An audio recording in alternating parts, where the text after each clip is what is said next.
Alright guys, welcome back to Nifty Network. Today we have a 350Z in here and I'm going to teach you how to replace your clock spring.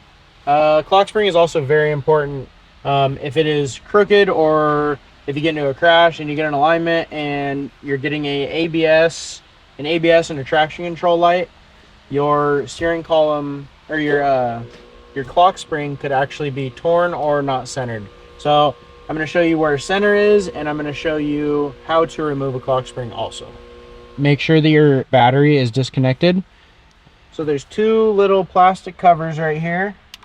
You're going to pop that off of each side. It looks the same on this side.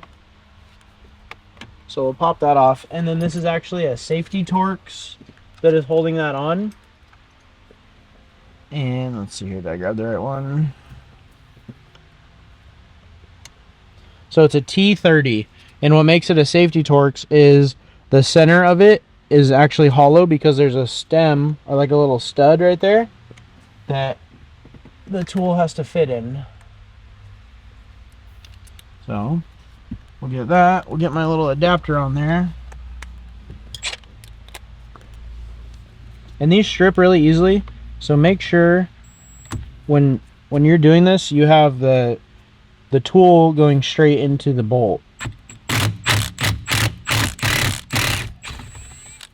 There you go. And here you can kind of see it a little better now. So see how it has the center like spike or stud, whatever you want to call it. These are also Loctited. That's why it sounds so aggressive coming out. So that side's done. And now this side, same thing. Pull that out. And that's all that holds the airbag on. So you're gonna pull this back. And I like to rotate it like this, just so you can kind of see the cables in there. They got hooked on that little tab right there, so we'll move this way. And then I get a pick, and before you do this, I'll say it again, make sure that your battery is disconnected. And on the orange plug, there's a little opening right there. I don't know if you can see it, but there's a little opening. I'll push the pick in there and then just walk that back up like that. And then I'll get under it with the pick and pop that off, and then go to the yellow one. It doesn't matter if you do yellow or orange first. And once that's released like that, just pop that up. And there you go. Alright, so now that we have the airbag off, make sure that the two leads that go into the airbag are out of this little slot right here. We're going to move this wire up, and then I have a pick. I'm going to push on the little tab right there, and then that gets unplugged. And then we'll move this back down right there, and we'll grab a 19. So what I like to do is hold the steering wheel so that it doesn't shake and vibrate on you. Break that loose and get it so that the nut is still on there. And the reason I say that is so that you keep your teeth. And when I mean that is, I've been pulling on these things before and then they finally give. If it's really hard, so like this one's really hard, I'd for sure smack myself in the face with it. So it's not coming off. What I like to do is I'll pull on the bottom. It doesn't matter, bottom, top, wherever. I pull on this side, and whatever side I'm pulling on, hit on the opposite side. So just tap it there, and then it will come loose like that. So I left the nut on there so that when you're tapping it, it doesn't pull super hard in case these hook on anything. So now that that's off, it's released off the steering shaft, you can kind of just slide that off. And you can also put the two leads from the airbag through that hole. And the reason you do that carefully is because this is your clock spring, and that is very, very sensitive also. And this is just for install purposes. This kind of like a little side note. There's a hole right here, right there. That guy. Make sure when you're putting your steering wheel on, there's a line on the steering shaft, and then there's also a line in your steering wheel.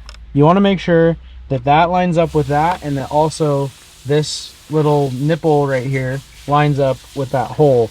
But you can't really see that hole unless you look at an angle at it. So just make sure that that is lined up with that, because I'm assuming if you're taking your steering wheel off, you're going to be putting it back on. So, all right, so on to the next part of this.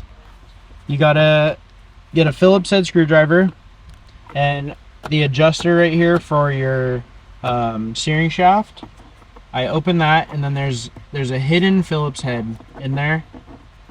You kind of just feel around until you get in that hole, and so I felt my screwdriver lock in there. So we'll start loosening that.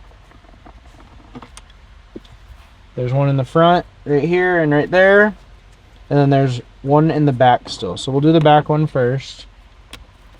So there's 4 total. Sometimes they get stuck in the plastic. If you can feel that it's really loose, it'll come out. There you go. And then this one's a little easier to get to. And when I pull this piece off, I'll show it to you better. All right, so now we have all those screws off. You're gonna want to get a little flathead right there and just stick it in between this ring and then turn it sideways. Don't pry super hard because it'll come off and you don't want to break that. So that comes off, and basically what holds this in is it's like a tapered fitting, so it's just pressure that holds that in. And then we're going to come up to here and just kind of push down a little. If it's too tight, don't force it. We'll go on the left side right here with a flathead, and we'll just pop that loose on each side like that, and make sure it's released on there, and then you should be able to just pull down and it'll come out.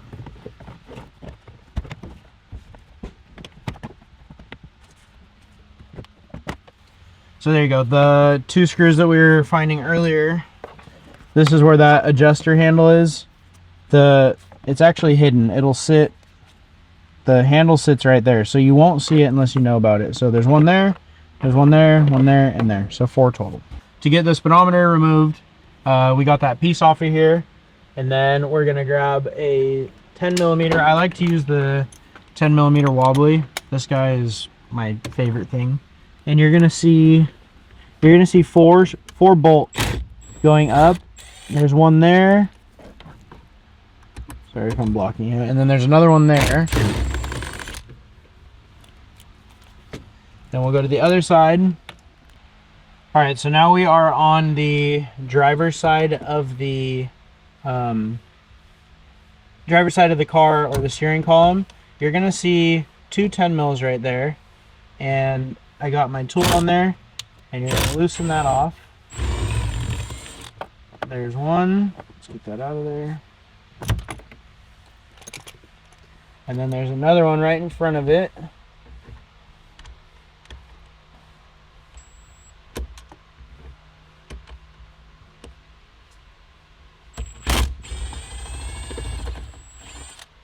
Okay, so that is out now. So now we have all 4 of those out. You're gonna lift straight up on this, and if it's binding, push that down, and then this will come out, and there's gonna be a cable on the back that we will undo. All right, so once you have that released, I kind of just rock that forward, push that tab, get that out of there, and there you go. All right, so now that we have the speedometer off, we can work on the clock spring and the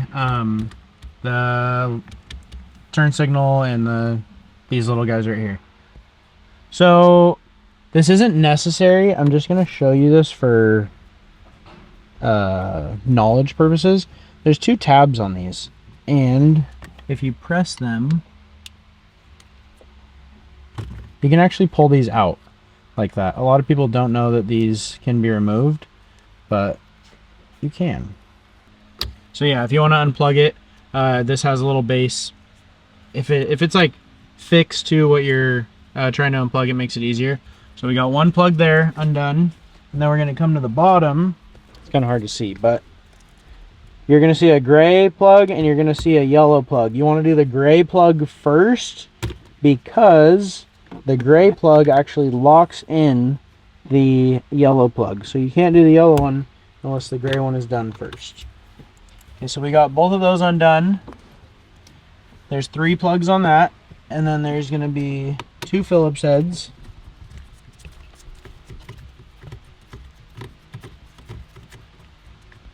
So that side's loose. And we'll go over here to the right side. And then you'll notice that this is loose, but it doesn't want to come out. There's a tab back here. You're going to push down on the tab. Can you see it on the camera? Can you do it again? See that little piece right there? You push down on that and then pull this straight forward. And you want to make sure that this nipple always stays in this location. It's very important. And then for these controls, like I showed you earlier, if you press on those 2 tabs right here, these come out. Same thing on that side, just like that. And there you go. That is how you remove your clock spring and your windshield wiper and turn signal controls.